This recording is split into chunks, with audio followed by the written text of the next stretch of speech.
Hello, my name is Chloe. Make masks with me. We have an awful lot to get through this episode, hence why all my buddies are surrounding me today. But don't you worry, because I have everything written down in this lovely notebook, and I can guarantee you that I absolutely 100% have a plan.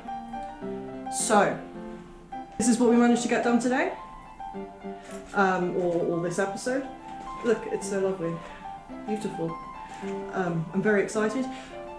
There are 3 different types of appendages, okay, that I've done on this. We have an external build, which I did with the ears. We have small horns here, which I used with freeform sculpture.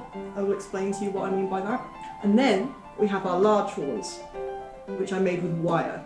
And I will tell you how I did that as well. Each of these types of building have their own pros and cons. I will go through each of them. Additional materials that you might need for this episode are some hot glue. Hot glue you can get really cheap from various different places. You can get them in Hobbycraft for $5. I will try and leave a link in the description for an Amazon page selling a cheap hot glue gun. And you will need lots and lots of backup sticks of hot glue to keep you going. It's not 100% necessary to have hot glue, but I would strongly suggest it, especially for the wire build. I would suggest it for all of them, but specifically the wire builders, you need to be able to make sure that the wire stays still inside the join as you're building into it. So to start with the ears, the external build is where you kind of create the shape and wrap it up and make it really pretty, and then once you finish with that, then you stick it on. That's an external build. The small horns, the freeform sculpture, is easier for smaller appendages. So, you know, small horns, small things, like little things that are coming out. They aren't as strong as either the external build or creating with wire, which is why it's better for smaller options. And then with wire, the pros and cons of that. The pros is far more stability and much more strength than you will ever find with the other 2 methods.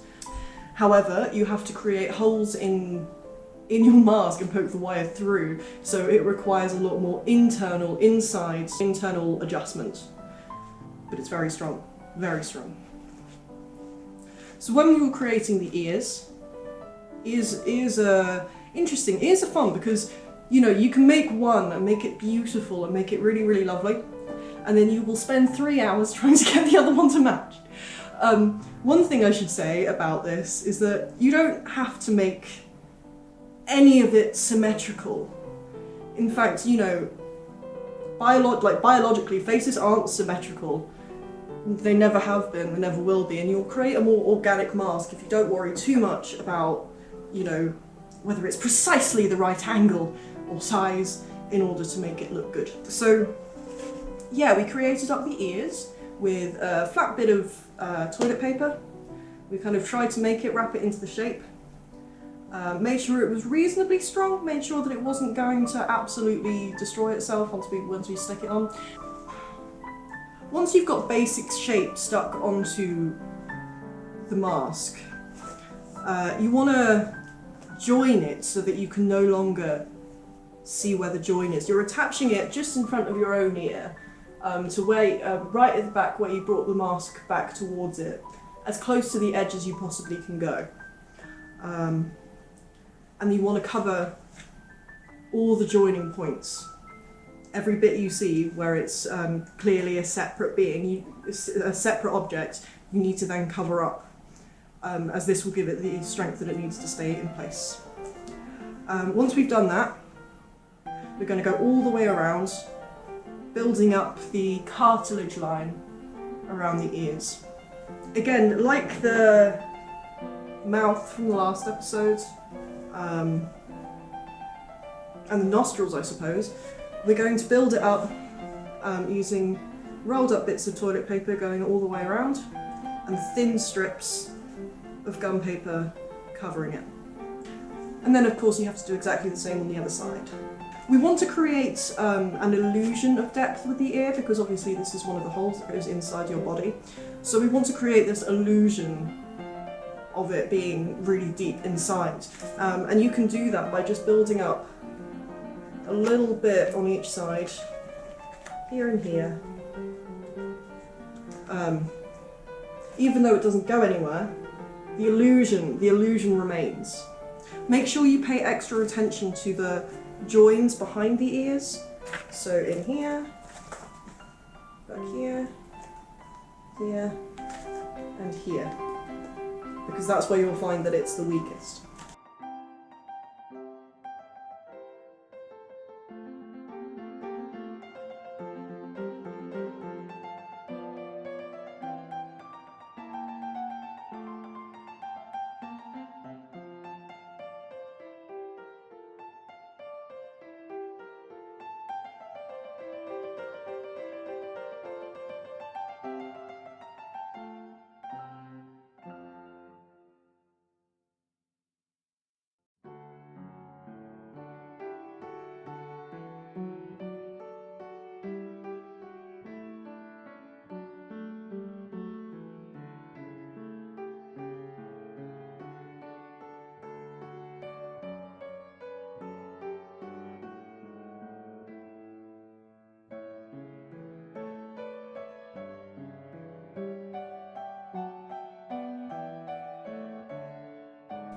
So small horns we built up organically, we build up freeform sculpture style.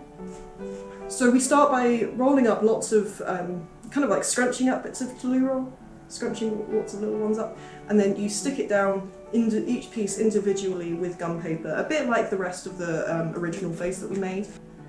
Again, hot glue makes the toilet paper easier, it makes it stay where you want it to stay, but it's not 100% necessary. It's tricky to do it without hot glue, but it's not impossible.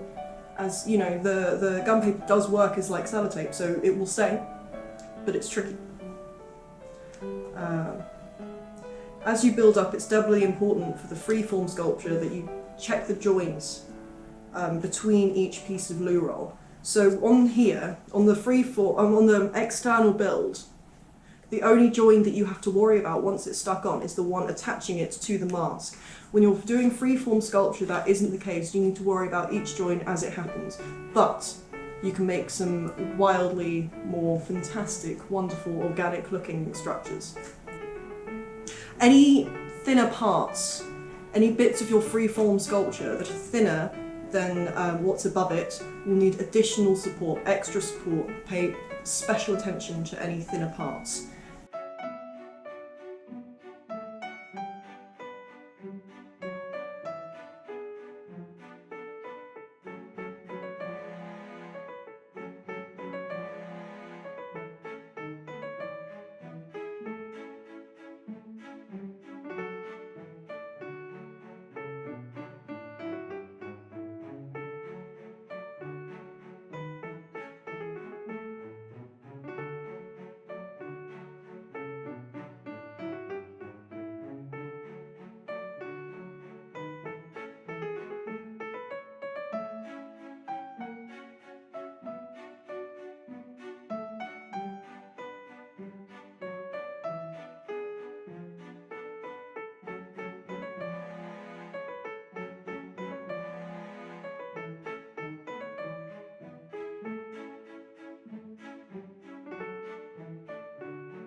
Finally, we have the large horns.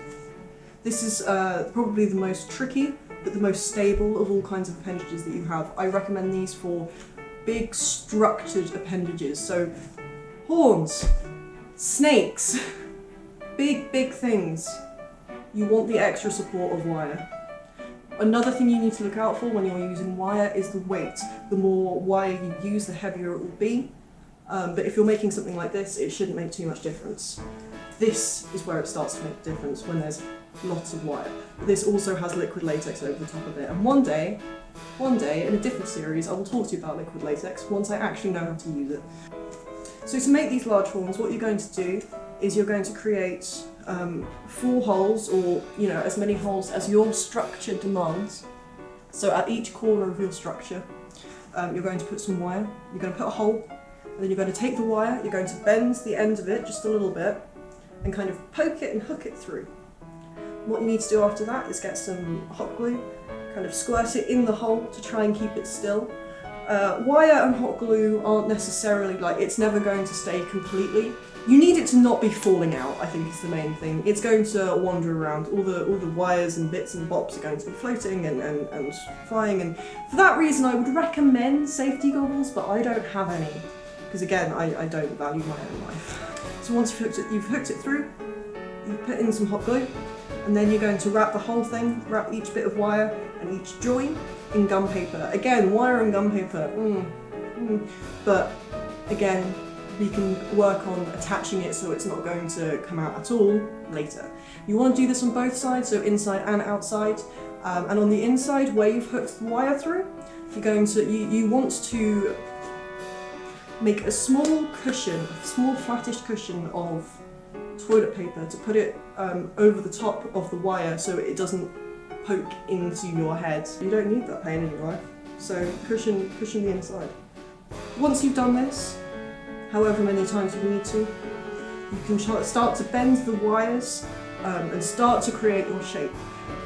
I've never managed to make wire look particularly neat. Again, I don't think I've made anything look neat in my life, but you want a basic structure. Anything that needs neatening out, you can do once you've wrapped it up once.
So once you've got it in a basic twisty shape,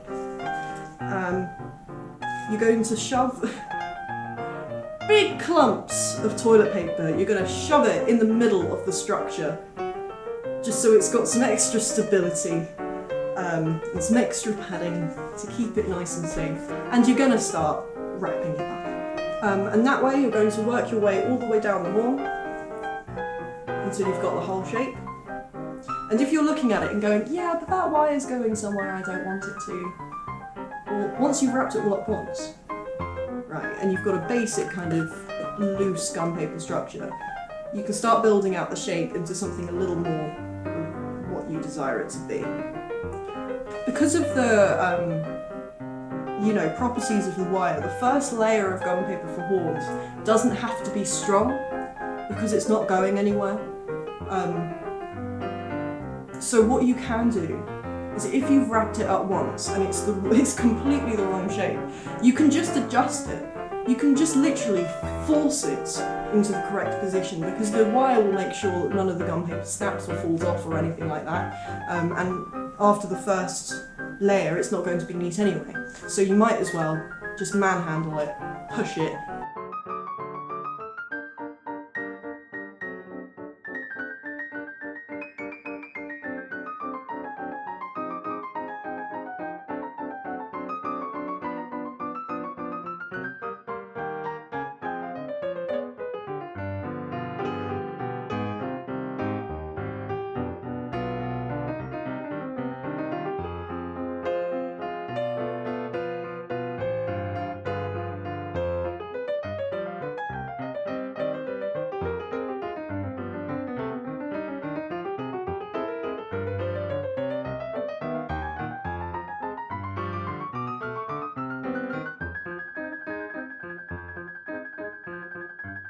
You're going to need to spend a lot of time analysing the shape of whatever this structure is. And one of the ways that I did that, because, you know, horns have a very geometric shape, so what it does is it kind of like twists as it grows. So I followed my finger all the way around one edge until I got to the end, and then you find another one, and then you can follow that round. So once you've padded out the shape of the horns, you want to go over and just make sure it's strong. But again, the knocking method, you want to go around and knock it. Make sure you can hear the same as this on all of it, preferably. So now we have these shapes. But horns on animals have little bits where you can see where the horn is kind of coming out of the skin.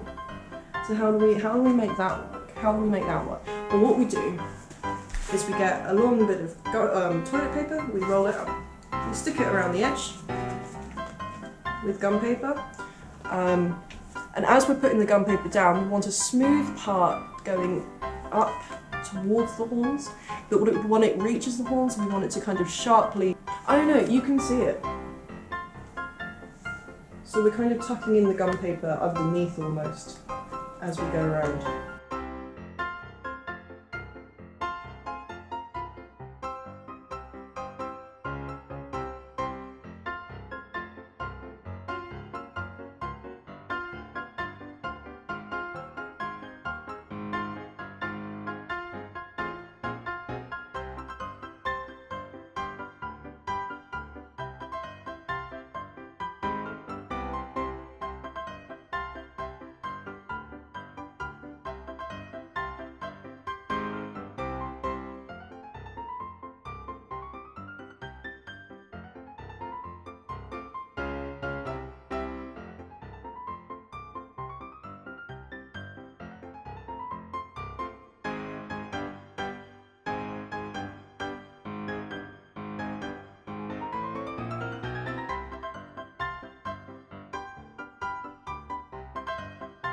So yeah, you should have one of these. I'm falling more and more in love with him every day. I think he's beautiful. Next week we're going to be painting it, starting with our primer layer of gesso. So next week, get hold of some gesso. I will put a link again in the description for gesso. And we're going to want, next week we're going to want some clothes that can get messy as well. I say next week, when it's ready. I don't do anything else with my time at the moment. When it's ready, I will post it. But yeah, get hold of some dirty clothes, some clothes that you don't mind getting absolutely wrecked. I have my dad's old fleece that I stole from him many years ago. I don't even know if he realises. If you've enjoyed this, don't forget to give it a like, don't forget to give it a comment, subscribe if you wish, but I'm not going to force you to do that. You're an independent being who can decide. Am I worth following? I don't know. You make that choice. And subscribe if you wish. But yeah, if you think anyone else might need this, give it a share, send it to people, and if you need any help, feel free to drop me a message. My Instagram is Mythology Masks. I would be more than happy to answer any questions that anyone might have. I love you all dearly. Please stay inside. Please wash your hands. And then maybe one day I can go back to school. And then maybe people will stop dying as well. That feels like a more important thing to say.